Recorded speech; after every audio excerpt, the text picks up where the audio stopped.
Hello chaps and chapettes, and welcome back to the classroom. Today we're going to be looking at voltage, but this is going to be the first of two videos looking at voltage because, well, that word you've been using, it doesn't mean what I think you think it means.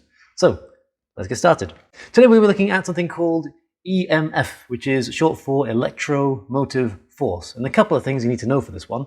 First of all, you need to know that e.m.f is measured in volts. You might be asking, why don't we just call it voltage? Well, because there's quite a few things on that one. You also need to be able to understand that it is the energy supplied by a charge in a complete circuit. Basically, the force of the thing pushing it around, but we'll get into that in a second. We also need to be able to show the voltage in terms of joules and coulombs, which is something we've got to look into right now, actually. The challenge today is to actually tell me why battery packs are lying to you, as in why they don't actually have the voltage they say they do on there. Because actually, they don't. The EMF they provide is not what you get in your circuit. So we'll look at that as well. So first of all, we need to look at the actual unit for electromotive force, or EMF. And that's going to be measured in volts. And you can imagine that EMF is the sort of push that each electron has, or the amount of energy that each electron is carrying as it goes around in the circuit. So how fast that thing's going around the circuit, that's the current. But how much energy these things have, there you go. That's going to be measured in volts, and that's the voltage. Now, EMF is the amount of push which is given by a single power source, either a battery or a cell. And for quick aside, a cell is a single one of those like little things, and a battery is lots of them stuck together. You ever been familiar with the word Duracell? This is why. It's a durable cell. It's not exactly a very creative name. So this is the thing. Each of our electrons is carrying around a little bit of energy. And rather than sort of describe that to you, I'm actually just going to show it to you instead. So if you'd like to come and join me at the back of the classroom, make sure that before you do, though, hit the like button for the YouTube algorithm. And if you haven't done so already, subscribe to the channel so you can see more videos helping you with GCSE physics. Right, come and join me at the back. Right, so here we are at the back of the classroom on my big whiteboard, and what we're looking at here is a very, very simple circuit. And this is a cell and two bulbs. Now this cell is going to provide us with some energy, and it's going to provide us with about 2 volts worth of energy, which means that every electron which gets spat out of this side of the circuit is going to be carrying 2 volts, okay?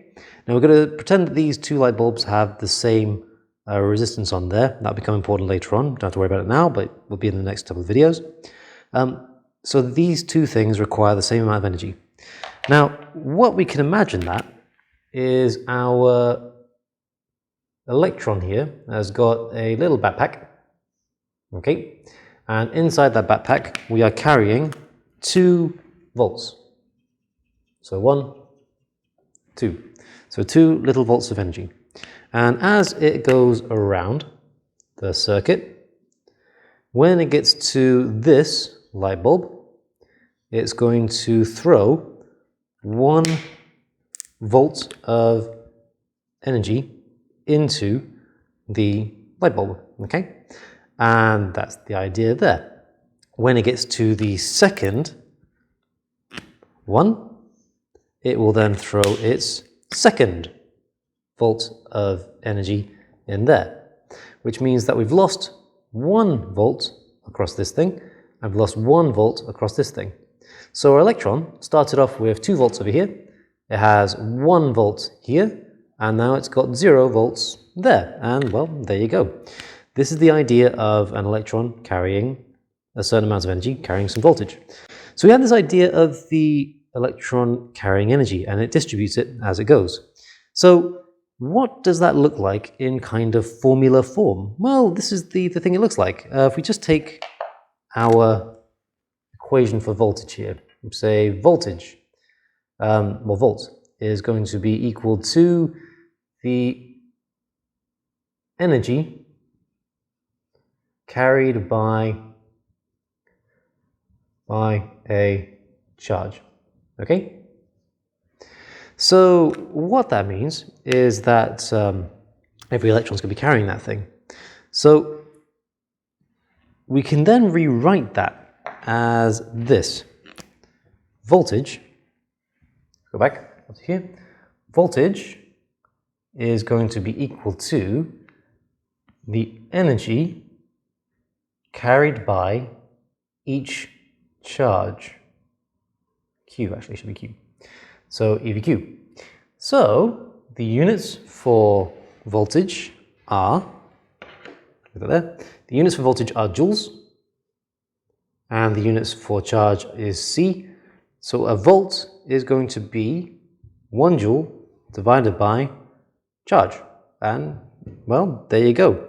So that's the idea there. Quite simple, really, isn't it? Right, so that's all you need to know about EMF. But there is something kind of interesting about this. The voltage, which is on like a battery pack, 1.5 volts, isn't really the terminal voltage that you get out of these things. It's not the it's not what you actually get produced by it, and that can actually vary. What that label is telling you, that's the EMF which comes out of these cells, and that can change depending on what components you stick around it and what you actually do with it. So what I'd like you to do is think about why that is. I mean, why does a battery have a certain amount of EMF and it doesn't actually go into the rest of the circuit? And I'm going to tell you now, the EMF produced by a cell or a battery is higher than what you typically get out into terminal voltage.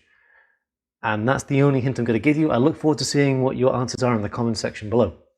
So, things you should have picked up from this video: you should know that EMF is measured in volts. You should understand that the energy supplied by that is the energy supplied by a charge in a complete circuit, and you should be able to show voltage in terms of joules and coulombs by writing down that short formula we did. And there we go. I will catch you in the next video, guys. Have a good one.